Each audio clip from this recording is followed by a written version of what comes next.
kí yín ẹ kú ilé lónílé ẹrè wá èrò ọ̀nà gbogbo ojú tó ń wò mí àti gbogbo etí tó ń gbọ́ mi pátápátá ni mo kí mi ò lólódì ẹnìkan ọdẹ ọdún bí o ẹ̀sìnkú iṣẹ́ látàárọ̀ ìròyìn Awíkonko tẹlifíṣàn ló ń dé sójú ìwòran yín lónìí ọjọ́ ẹtì ọjọ́ 21 oṣù kẹwàá ọdún 2025 onílọ́jọ́ tó parí oṣù kẹwàá ẹ̀ ti parí láyé gbogbo wa láṣẹ Èdùmàrè Ọmọdásọlá ìfúnní ìlú níròyìn ṣáájú ẹ gbọ́ kókó tó wà nínú ìròyìn náà.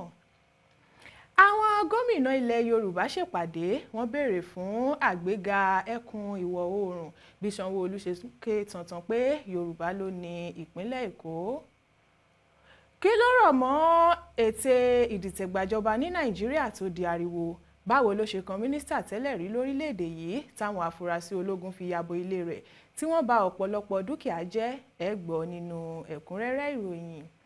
Ìjọba ìpínlẹ̀ Ondo sọ̀rọ̀ lórí lẹ́tà DSS nípa ìkọlù tí ISWAP fẹ́ ṣe sí ìlú Ọ̀wọ̀ àti Àkókó.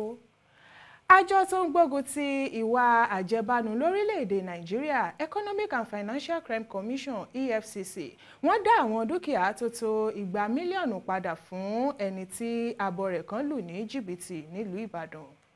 Ilé alájà mẹ́ta kan dà wó nípínlẹ̀ Èkó tí èèyàn kan sì sọ ẹ̀mí rẹ̀ nù nígbà tí àwọn mìíràn fara pa. Ní báyìí ẹ gbọ́ ìròyìn náà lẹ́kùnrẹ́rẹ́.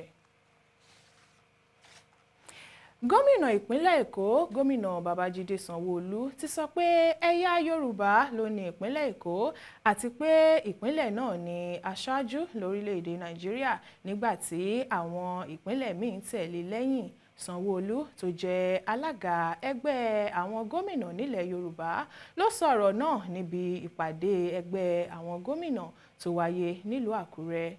Àjọ tó wà fún ìdàgbàsókè ẹkùn ìwọ̀ oòrùn Nàìjíríà Development Agenda for Western Nigeria DAWN àti àjọ kan tó ń wá ìlọsíwájú ilẹ̀ Yorùbá Afẹ́nifẹ́re ló ṣàgbátẹrù ìpàdé náà. Gómìnà ìpínlẹ̀ Èkó sọ pé gbogbo ẹ̀yà tó wà ní Nàìjíríà ní ìpínlẹ̀ Èkó gbà lálejò gẹ́gẹ́ bí ìpínlẹ̀ tí ọrọ̀ ajé rẹ̀ milẹ̀ jùlọ ní orílẹ̀-èdè yìí. Sanwó-Olú tẹ̀síwájú ó ní ìpínlẹ̀ Èkó gbàlejò gbogbo ẹ̀yà èdè àti ẹ̀sìn pàápàá jùlọ ó jẹ́ ìpínlẹ̀ àpapọ̀ ilẹ̀ Yorùbá. Sanwó-Olú wá rọ ilẹ̀ Yorùbá kí wọ́n má ṣe sọ ohun tí ayé mọ̀ wọ́n mọ́ nù èyí tí ṣe ẹ̀kọ́ tó yanrantí ọ̀làjú àti ìjọba rere. Gẹ́gẹ́ bó ṣe sọ ilẹ̀ Yorùbá ni ọ̀pọ̀ ń rí bí àpẹẹrẹ ìlọsíwájú àti ìdàgbàsókè lórílẹ̀‐èdè yìí ó gbọ́dọ̀ jí gìrì kó sì gba ògo rẹ̀ padà nípa gbígba àlàáfíà àti ìrẹ́pọ̀ láàyè. Nínú ọ̀rọ̀ rẹ̀ gómìnà ọ̀hún lo ọ̀rọ̀ ààrẹ South Africa nígbà kan rí tó sọ pé àlá lásán ni ìran ọjọ́ iwájú láìsí iṣẹ́ ṣíṣe àlá lásán ló jẹ́. Sanwó-Olú ní àwọn adarí nílẹ̀ Yorùbá kò kàn gbọ́dọ̀ máa ní ìran nípa ọjọ́ iwájú nìkan wọ́n gbọ́dọ̀ ṣiṣẹ́ fún ọjọ́ iwájú rere tí wọ́n ní ìran rẹ̀ ọ̀hún. Níbi ìpàdé náà tó wáyé nílùú Àkúrẹ́ ní àpapọ̀ àwọn gómìnà náà ti pè fún ìdàgbàsókè agbègbè gẹ́gẹ́ bí ọ̀nà kan gbòógì tí ìlọsíwájú fi lè dé bá orílẹ̀-èdè Nàìjíríà. Ìpàdé ọ̀hún tí wọ́n pè ní Southwest Leaders Dialogue tí gómìnà Lucky Ayédatiwa gba àlejò rẹ̀ ni wọ́n fi jíròrò lórí bí ìlọsíwájú àti ìdàgbàsókè ilẹ̀ Yorùbá yóò ṣe yá ní kánkán. Nígbà tó ń sọ̀rọ̀ gómìnà Ayédatiwa ní ìjọba gbọ́dọ̀ ró ètò òṣèlú àwarawa lágbára nípa àwọn àtúnṣe tó yẹ àti nípa ìjíròrò pẹ̀lú àwọn gómìnà. Ní ti Sanwó-Olú ó ní àwọn gómìnà agbègbè pàápàá nílẹ̀ Yorùbá gbọ́dọ̀ pawọ́pọ̀ kí wọ́n sì fẹnukò láti jíròrò lórí bí ìdàgbàsókè yóò ṣe bá agbègbè náà lábẹ́ ìṣàkóso wọn. Gómìnà Dàpọ̀ Abíọ́dún ti ìpínlẹ̀ Ògùn tí igbákejì rẹ̀ Naimot Salako Oyèdélé ṣojú fún sọ pé ìjọba àwarawa yóò gbèrò sí i tí àwọn adarí bá ti ṣetán láti jíròrò pẹ̀lú àwọn aráàlú. Olórí ẹgbẹ́ Afẹ́nifẹ́re Pariben Fásórántì tí sẹ́nitọ̀ Fẹ́mi Òkúnròmú ṣojú fún ó rọ àwọn gómìnà náà kí wọ́n gbé ìbáṣepọ̀ láàrin gbogbo wọn lékè ju ètò òṣèlú lọ. Àwọn olùwádìí níléeṣẹ́ ọmọ ológun Nàìjíríà ti ń fi ọ̀rọ̀ wá ọ̀kan lára àwọn adarí iléeṣẹ́ ìjọba àpapọ̀ kan ní ìhà ìlà oòrùn lẹ́nu wò lórí ohun tó mọ̀ nípa ìgbìyànjú àwọn ológun kan láti gba ìjọba mọ́ ààrẹ Bọ́lá Ahmed Tinubu lọ́wọ́. A gbọ́ pé wọ́n mú afurasí náà lórí ẹ̀sùn pé ó fi òbítíbitì owó ránṣẹ́ sí mínísítà fún ọ̀rọ̀ epo bẹntiróòlù tẹ́lẹ̀ tí Mipre Silva, èyí tó jẹ́ ọ̀kan lára àwọn tí wọ́n ní ó ń ṣagbátẹrù ìdìtẹ̀gbàjọba ọ̀hún. Ìròyìn ní ìgbàgbọ́ wà pé owó náà ni wọ́n pinnu láti fi ṣagbátẹrù ìgbìyànjú láti fipá gba ìjọba lọ́wọ́ ààrẹ Tinubu. Ìròyìn wá jábọ̀ pé èèyàn méjì nínú iléeṣẹ́ ọmọ ológun àmọ́ tí wọn kò fi orúkọ wọn léde ló fi ìdí ọ̀rọ̀ náà múlẹ̀. Wọ́n ní adarí iléeṣẹ́ ìjọba náà tí wọn ò dárúkọ rẹ̀ fi òbítíbitì owó ránṣẹ́ sí Silva. Ìgbàgbọ́ àwọn olùwádìí ni pé ìdìtẹ̀gbàjọba ni wọ́n fẹ́ lo owó náà fún. Wọ́n ti fi ọ̀rọ̀ wá wọn lẹ́nu wò báyìí láti sọ ohun tí owó náà wà fún. A gbọ́ pé alẹ́ ọjọ́ àbámẹ́ta làwọn agbófinró ya bo ilé Silva tó wà nílùú Àbújá tí wọ́n sì fi kélé òfin gbé àbúrò rẹ̀ ọkùnrin àti awakọ̀ rẹ̀. Mínísítà tẹ́lẹ̀ rí ọ̀hún tó tún jẹ́ èèkàn nínú ẹgbẹ́ òṣèlú APC kò sí ní orílẹ̀-èdè Nàìjíríà lásìkò tí wọ́n ya bo ilé rẹ̀. Àmọ́ ìwádìí àwọn olùwádìí níléeṣẹ́ ológun ní èròǹgbà rẹ̀ ni láti padà wálé tí wọ́n bá ti gba ìjọba tán. Ṣùgbọ́n ó ti kọ̀ láti padà wálé báyìí lẹ́yìn tí àbá ìdìtẹ̀gbàjọba ọ̀hún tó lulẹ̀. Lọ́jọ́ 4 oṣù kẹwàá tí a wà yìí ní agbẹnusọ iléeṣẹ́ ológun Nàìjíríà Marcus Kange sọ nínú àtẹ̀jáde kan pé àwọn ti fi sìnkún òfin mú ọmọ ogun 16 lórí àṣemáṣe lẹ́nu iṣẹ́. Àmọ́ ìròyìn ní ìdí mímú àwọn ológun ọ̀hún kò ṣẹ̀yìn ìdìtẹ̀gbàjọba tí wọ́n ń gbèrò rẹ̀. Ẹ̀wẹ̀ tí Mipre Silva fúnra rẹ̀ tó ti fi àkókò kan jẹ gómìnà ìpínlẹ̀ Bayelsa rí, ó ti sọ pé òun kò mọ nǹkan kan nípa ìdìtẹ̀gbàjọba tí wọ́n ń sọ. Silva ní irọ́ lásán ni ìròyìn náà, kò sí òótọ́ kankan nínú rẹ̀, ó sì lọ́wọ́ òṣèlú nínú àtẹ̀jáde kan tí agbẹnusọ rẹ̀ Julius Bokoro fi léde. Ó ní Silva kò ní nǹkan kan ṣe pẹ̀lú ìdìtẹ̀gbàjọba náà.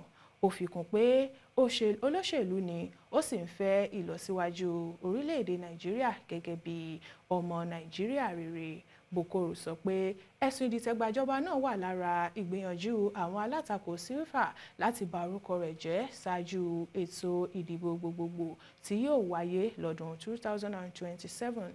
Agbẹnusọ náà fìdí rẹ̀ múlẹ̀ pé lóòótọ́ ni àwọn kan ya bo ilé Silva tí ìgbàgbọ́ sì wà pé wọ́n jẹ́ òṣìṣẹ́ iléeṣẹ́ ọmọ ogun láti Defence Headquarters tí wọ́n sì bà ọ̀pọ̀ dúkìá jẹ́.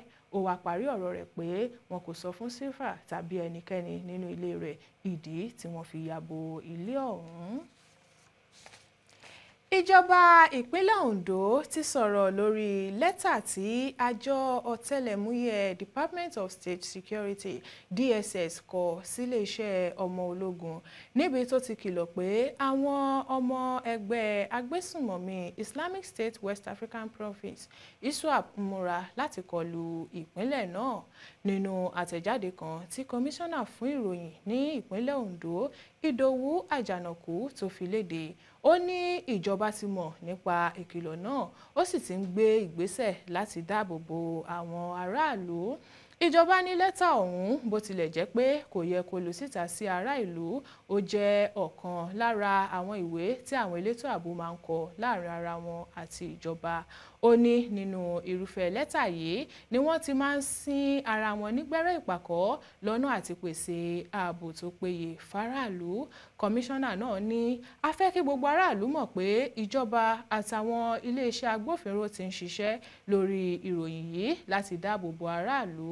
Ohun tó ṣe pàtàkì ni àjọṣepọ̀ tó dánmọ́rán láàrin àwọn agbófinró àti ìjọba láti tètè fèsì sí kùdìẹ̀kudiẹ ètò ààbò. Lẹ́yìn náà ló rọ aráàlú kí wọ́n má ṣe páyà, àmọ́ kí wọ́n tètè máa sin àwọn agbófinró nígbẹ́rẹ́ ìpàkọ́ ní gbogbo ìgbà tí wọ́n bá fura sí ohun àjèjì láyìíká wọn. ó parí ọ̀rọ̀ rẹ̀ pé ìjọba ìpínlẹ̀ Ondo kò káwọ́ gbéra ó sì ń ṣe ohun gbogbo tó yẹ láti dáàbò bo ẹ̀mí àti dúkìá aráàlú nítorí náà kí wọ́n lọ́ọ́ fi ọkàn wọn balẹ̀. Àjọ tó ń gbógun ti ìwà àjẹbánu lórílẹ̀‐èdè Nàìjíríà Economic and Financial Crime Commission EFCC ló ti gba àwọn ohun ìní bíi ilé 3, ọkọ̀ bọ̀gìnì 2 àti owó tó lé ní mílíọ̀nù kan náírà lọ́wọ́ ẹnìkan tó pe ara rẹ̀ ní oníṣègùn tí orúkọ rẹ̀ ń jẹ́ Fatai Ọlálérè Ali tí wọ́n tún ń pè ní Bàbá Abọrẹ̀ tàbí Bàbá Ọ̀ṣun. EFCC nínú àtẹ̀jáde kan tó wà lójú òpó ayélujára wọn ni wọ́n ti sọ pé àwọn ohun ìní náà ni àwọn ti dá padà fún ọkùnrin kan tí orúkọ rẹ̀ ń jẹ́ Daniel Babatunde tí bàbá Abọrẹ̀ náà lù ní jìbìtì ní ìlú Ìbàdàn ní ìpínlẹ̀ Ọ̀yọ́. Àtẹ̀jáde náà ní àwọn dá àwọn ohun ìní náà padà lẹ́yìn tí ilé-ẹjọ́ dájọ́ pé Ali jẹ̀bi ẹ̀sùn lílu Babatunde ní jìbìtì owó tó lé ní 200 mílíọ̀nù náírà tí ilé-ẹjọ́ sì pàṣẹ pé kí wọ́n dá àwọn ohun ìní náà padà fún un. Wọ́n ní Ali ní òun fẹ́ bá Babatunde ṣe oògùn láti lé ikú òjijì dànù fún un ṣùgbọ́n tó lù ú ní jìbìtì òbítíbitì owó. Lára àwọn ohun ìní tí wọ́n ní kí wọ́n dá padà fún Babatunde ní ilé ńlá, ilé alájà 2 oníyàrá 6 tó wà ní Kasumu Odò Ọ̀nà ní Ìbàdàn, ilé kan tó ní yàrá 3 tó wà ní Amúlòkó àti ilé oníyàrá 3 míì tó wà ní Ìdí Àyùnrẹ́ nìbàdàn. Bákan náà ni wọ́n tún ní kí wọ́n dá ọkọ̀ Honda Pilot SUV àti Toyota Corolla pẹ̀lú mílíọ̀nù kan náírà padà fún Babatunde. Adarí ẹ̀ka EFCC nìbàdàn Àwa Garba ó ṣàgbékalẹ̀ àwọn ohun ìní náà fún Babatunde lórúkọ alága àjọ EFCC Ọlá Olúkóyèdé nígbà tó ń ṣe àgbékalẹ̀ àwọn ìwé ilé àti ọkọ̀ náà. Olúkóyèdé tẹpẹlẹ mọ́ pé àjọ náà máa ń tẹ̀lé àwọn ìlànà tó tọ́. Ó fi kún pé àjọ EFCC máa ń tẹ̀síwájú láti kojú àwọn ọ̀daràn tí wọ́n ń lu ènìyàn ní jìbìtì kí wọ́n sì mú ìgbéga bá orílẹ̀-èdè Nàìjíríà. Nígbà tó ń gba àwọn ìwé ẹ̀rí náà, Babatunde fi ìdùnnú rẹ̀ hàn sí àjọ EFCC fún bí wọ́n ṣe mú ìgbàgbọ́ rẹ̀ nínú ìdájọ́ orílẹ̀-èdè yìí ṣẹ. Ó ní òun ti fẹ́ gbàgbé àwọn ohun ìní òun sọ́wọ́ oníjìbìtì náà, àmọ́ EFCC dá ìrètí òun padà lẹ́yìn tí òun kọ ìwé ìpẹ̀jọ́ sí wọn. Gbígba àwọn dúkìá náà padà ló wáyé lẹ́yìn tí adájọ́ Uche Agomo ti ilé-ẹjọ́ gíga Ìbàdàn gbé ìdájọ́ kalẹ̀ pé Ali jẹ̀bi àwọn ẹ̀sùn tí wọ́n fi kàn án tí wọ́n sì jù sí ẹ̀wọ̀n ọdún 3. Bákan náà ni wọ́n ní kó tọwọ́ bọ ìwé pẹ̀lú iléeṣẹ́ ọlọ́pàá ọ̀tẹlẹ̀múyẹ́ pé òun kò ní lọ́wọ́ nínú ìwà ọ̀daràn mọ́. Lẹ́yìn ilé alájà 2 tó wó lọ́jọ́ Ajé ọ̀sẹ̀ yìí ní Yaba ní ìpínlẹ̀ Èkó, ilé alájà 3 míì tún ti wó lulẹ̀ ní Àpápá Àjogúnlẹ̀ gẹ́gẹ́ bí àjọ Lagos State Emergency Management Agency LASEMA tó ń rí sí ìṣẹ̀lẹ̀ pàjáwìrì nípínlẹ̀ Èkó ṣe ṣàlàyé. Ó ní 30 oṣù kẹwàá ọdún yìí ni ìjàmbá náà wáyé. Ojúlé 28 òpópónà Baálẹ̀ Aláyàbíàgbà ní ilé tó wó náà sì wà.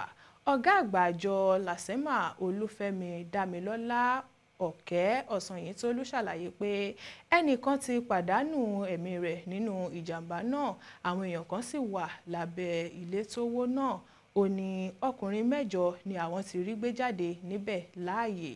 Ohun tí àjọ LASEMA fi léde ni pé àwọn ará àdúgbò sọ pé àwọn kan ni wọ́n ń wó ilé náà lọ́wọ́ ara wọn pẹ̀lú ìlànà tí kìí ṣe lílo ẹ̀rọ ìgbàlódé.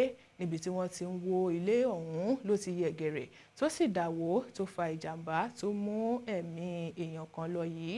Ẹsẹ̀kẹsẹ̀ ni àwọn àjọ aláàbò náà débẹ̀ tí wọ́n sì kó àwọn tó farapa lọ sí ilé ìwòsàn tó wà ní Ajérọ̀mí. Wọ́n sáré fi ìtọ́jú pàjáwìrì fún àwọn kan náà níbẹ̀ pẹ̀lú. Gẹ́gẹ́ bí Ọ̀sanyìntolú ṣe wí, wọ́n sì ń dóòlà àwọn èèyàn míì lọ́wọ́ níbùdó ìjàmbá náà. Bẹ́ẹ̀ ni iṣẹ́ sì ń lọ lọ́wọ́ láti gbé àwọn tó wà lábẹ́ ilé náà jáde. Mọ̀ọ́dé mọ̀ọ́gẹ̀, ìpín ìpéjú làlàáfìlà tó bá ti ń kọjá ìpín ìpéjú á di baba ṣé ò sí nǹkan.